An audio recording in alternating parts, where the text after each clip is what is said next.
Hi friends, അപ്പോൾ കോട്ടണിൽ വന്നിട്ടുള്ള കുറച്ച് പുതിയ കളക്ഷൻസ് നോക്കാം കേട്ടോ. കോട്ടൺ മാത്രമല്ല, എന്നാലും ഞാൻ ഇത് കോട്ടണിൽ ഫുൾ സെറ്റിൽ വരുന്നത് കേട്ടോ. ടോപ്പ് ബോട്ടം ദുപ്പട്ട എല്ലാം ഉള്ളൊരു സെറ്റ്. അതൊരു 1350 റേഞ്ചിലൊക്കെ കേട്ടോ. ഇതൊരു അജ്രക് പ്രിൻറ്റിൽ നല്ല ഭംഗിയുണ്ട്, നല്ല കോട്ടൺ കേട്ടോ.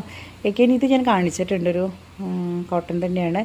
ഇതൊരു കുർത്തി കേട്ടോ. ആക്ച്വലി ഇത് ഒരു 690 ആ ഒരു റേഞ്ചിലൊക്കെ വരുന്നത്. ഈ മസ്റ്റർഡെല്ലാം നല്ല ഭംഗിയുണ്ട് കേട്ടോ. എഗെയിൻ ഇത് നോക്കൂ, വാവ്, ശരിക്കും നല്ല ഭംഗിയുള്ളൊരു 2 സെറ്റ് കോഡ് സെറ്റായിട്ട് വരുന്നതാണ് കേട്ടോ. കോട്ടണിൽ തന്നെയാണ്. ഇത് നമ്മുടെ സെമി മൊഡാലാണ്. ആക്ച്വലി ഇത് ശരിക്കൊരു ഇൻട്രൊഡ്യൂസിങ് ആട്ടോ. സെമി മൊഡാലിൻ്റെ സെയിം ഫിനിഷ് തന്നെയാണ്. പക്ഷേ നമുക്ക് ടച്ച് ചെയ്ത് ഫീൽ ചെയ്യുമ്പോൾ മാത്രമുള്ള ഡിഫറൻസ് മനസ്സിലാക്കുക. ശരിക്കും ഇട്ട് കണ്ടാലൊന്നും മനസ്സിലാവുക തന്നെയില്ല. പ്യുവർ മൊഡാൽ തന്നെയാന്ന് തോന്നുള്ളൂ. അങ്ങനെ വന്നിട്ടുള്ള ഒരു ഫുൾ സെറ്റാട്ടോ. ടോപ്പ് ബോട്ടം ദുപ്പട്ട റേഞ്ചും വളരെ അഫോർഡബിളാണ്. 1550 തന്നെയാട്ടോ അത് വന്നിട്ടുള്ളത്. ഇതിലേതെങ്കിലുമൊക്കെ പർച്ചേസ് ചെയ്യണമെന്നുണ്ടെങ്കിൽ നിങ്ങൾ ജസ്റ്റ് ഒന്ന് ഫോട്ടോ ഒന്ന് വാട്സപ്പ് ചെയ്താൽ മതി. അതല്ലെങ്കിൽ ഞാൻ എന്തായാലും ഇതിൻ്റെ ഡീറ്റെയിൽ വീഡിയോ ഒക്കെ ഓരോന്നിൻ്റെയൊക്കെ ഇടും. അപ്പോൾ ഡീറ്റെയിൽ ആയിട്ട് ഇതിനിട്ട് കാണാം. അപ്പോൾ നല്ല രസമുണ്ടാവും.